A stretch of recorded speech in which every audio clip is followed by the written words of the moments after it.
Shalom aleihim, Bisem Yesua Hamasiah, salam sejahtera di dalam nama Tuhan Yesus Kristus. Saya Pendeta Henry Tandianta, MPS. Saya ditanya sesuatu, pertanyaannya nggak enak ya. Pak Pendeta HTD, jika Anda itu very clear memahami Alkitab, kami mau nanya, apa itu UFO? Unidentified Flying Object, UFO, piring terbang. Apa jawaban Alkitab? Ya, kita ini yang ringan-ringan saja ya. Judulnya begini, UFO, ini jawaban Alkitab. Sekarang namanya bukan UFO lagi, tetapi fenomenon flying gitu ya, apa ya, FFO atau apapun lah, pokoknya sudah bukan UFO lagi sekarang, padahal ya itu juga ya. Dulu disebut unidentified flying object dulu. Apa jawaban Alkitab tentang UFO? Semua perdebatan tentang UFO itu kan intinya orang itu percaya bahwa di luar bumi itu ada kehidupan, kan begitu kan ya. Jadi makhluk yang datang itu dianggapnya makhluk ya, itu adalah makhluk lain di luar bumi. Apakah di luar bumi ada makhluk lain? Oh, yang jelas ada dong. Malah Alkitab very clear, merinci, yaitu malaikat, serafim, dan kerub. Ya, serafim itu ada di Wahyu 4 ayat 6 dan 7, jumlahnya ada 4, makhluk bersayap 6. Lalu malaikat itu ada di Wahyu 5 ayat 11 ya. Kemudian kerub itu selain di Wahyu 5 ayat 11 juga ada di Yehezkiel 10, baca saja mulai ayat 1 sampai ayat berapa ya, ayat 15 lah begitu. Jadi ada makhluk lain di luar bumi, yaitu malaikat, serafim, kerub. Yang di bumi apa saja Pak? Yang di bumi itu cuman manusia, iblis, dan setan. Iblis dan setan itu mantan malaikat. Itu makhluk-makhluk yang punya roh. Ada binatang dong di bumi, ada tumbuh-tumbuhan ada, tapi itu tidak punya roh. Yang punya roh itu cuman manusia, iblis, setan di bumi ini. Kemudian di luar bumi itu ada malaikat, serafim, dan kerub. Sekarang masalahnya alien itu siapa Pak Pendeta Teddy? Sudah jelas itu kerub gitu kok. Kerub itu bersayap 4 ya. Seperti serafim, kalau serafim itu sayapnya 6, kepalanya 4 ya. Sama, tapi satu serafim itu satu kepala, jumlahnya ada 4, berarti ada 4 jenis serafim. Kalau kerub itu ya, satu kepalanya 4, sayapnya 4. Itu bedanya di situ ya. Dalam bahasa yang mudah dimengerti, kerub itu kendaraannya Allah, kendaraan Yesus ya. Yesus itu kemana-mana ya, Yesus Allah, Yesus Tuhan Allah. Itu Alkitab menulis kendaraannya itu kerub namanya.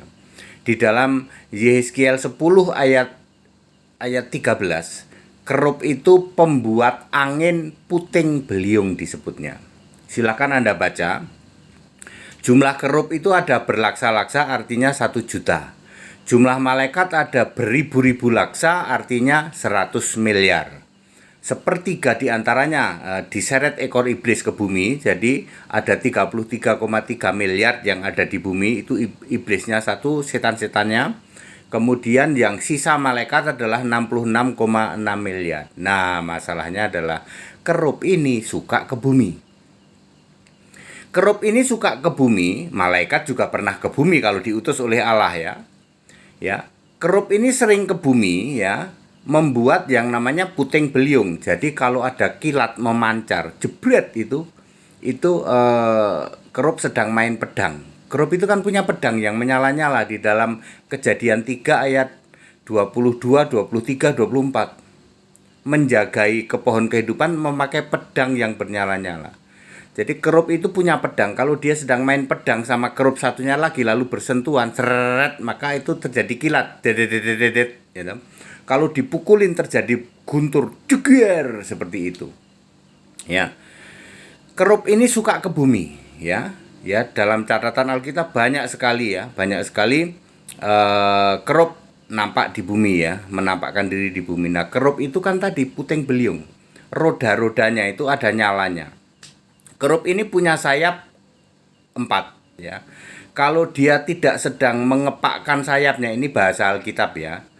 Kalau dia tidak mengepakkan sayapnya, maka dia akan sayapnya menutup, dia akan mirip kapsul. Panjang sayapnya itu 5 hasta, 5 hasta ke kiri, 5 hasta ke kanan, berarti 10 hasta. Berarti 5 meteran ya. 5 meteran itu satu kerup ya. Kalau kerup gabung beberapa kerup ya bisa lebih gede ya tentu saja ya. Ya, demikian. Kalau dia sedang ngedeprok ya toh, membentangkan sayapnya, tentu saja dia mirip piring terbang. Ya. Kerup ini tidak kelihatan, tapi dia bisa menampakkan diri sebagaimana malaikat bisa memakai tubuh manusia. Jadi kalau kerup sedang datang ke bumi, kebetulan disertai malaikat, malaikatnya menampakkan diri sebagai orang, ya.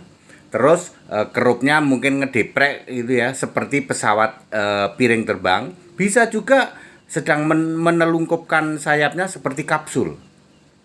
Dia bisa secepat kilat terbang vertikal, tuing, mengepakkan sayapnya. Dia meninggalkan jejak tentu saja kalau di bumi ya toh. Jejaknya berupa lingkaran-lingkaran dong, iya dong, kayak roket gitu ya. Ya, itu aja supaya mudah memahami. Jadi kalau ada crop circle ya toh, tanda di sawah ada tanda lingkaran-lingkaran, oh bagi kami mudah itu kerup, Pak. Itu kerup. Ya kalian mikirnya macam-macam toh. Itu kerup.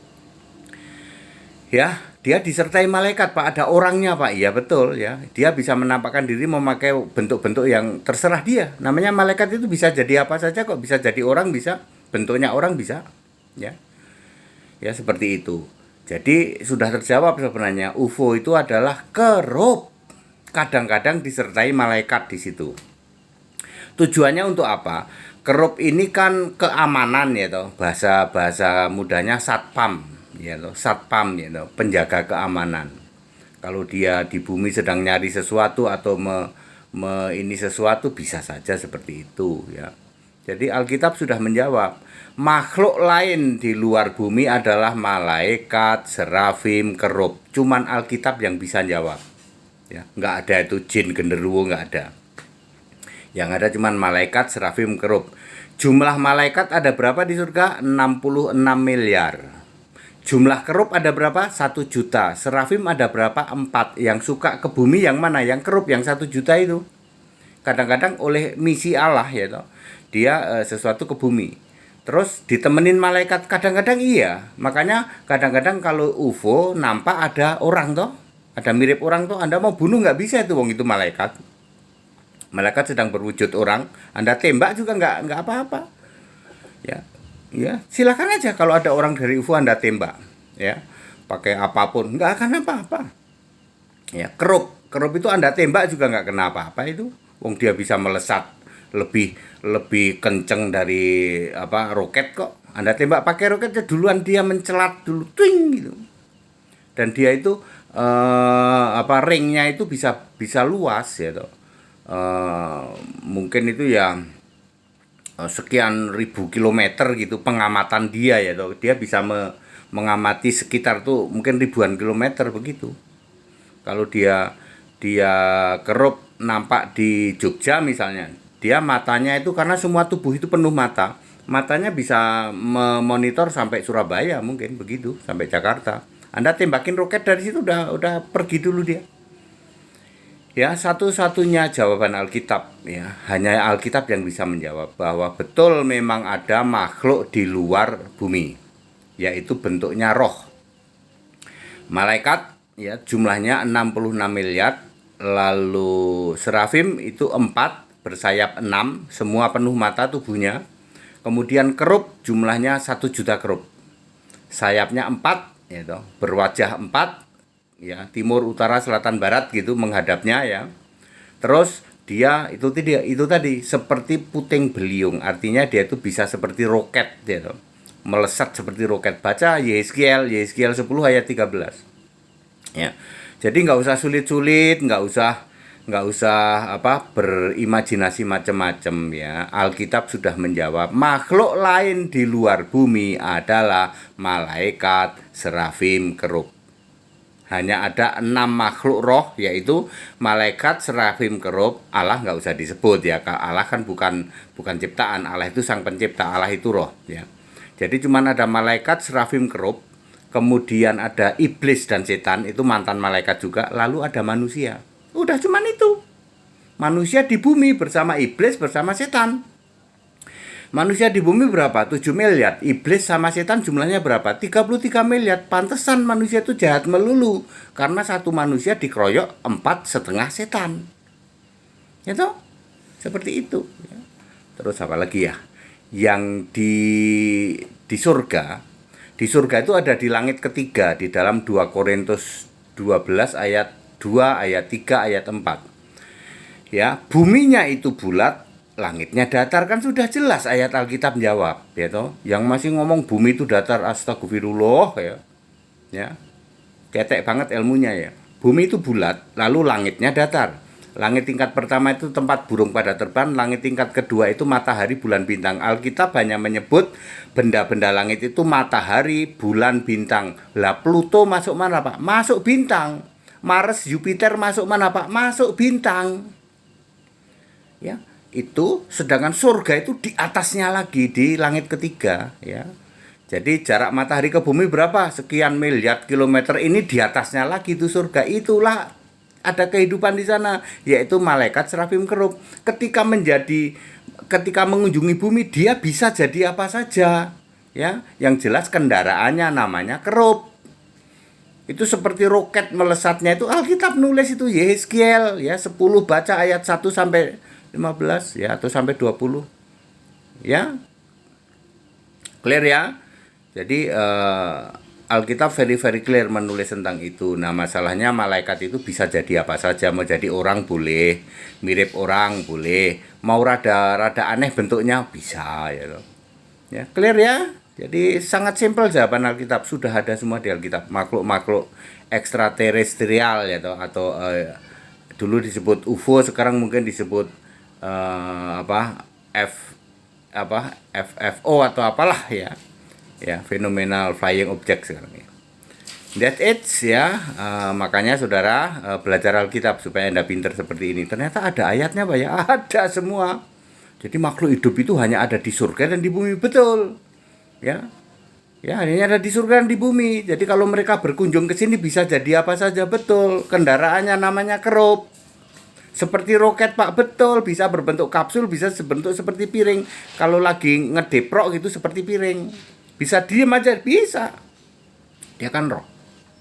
Anda mau celidiki pakai teori apapun juga, Alkitab tetap benar. Alkitab tetap benar. That's it. Segala hormat kemuliaan untuk Yesus Kristus. Haleluya, amin.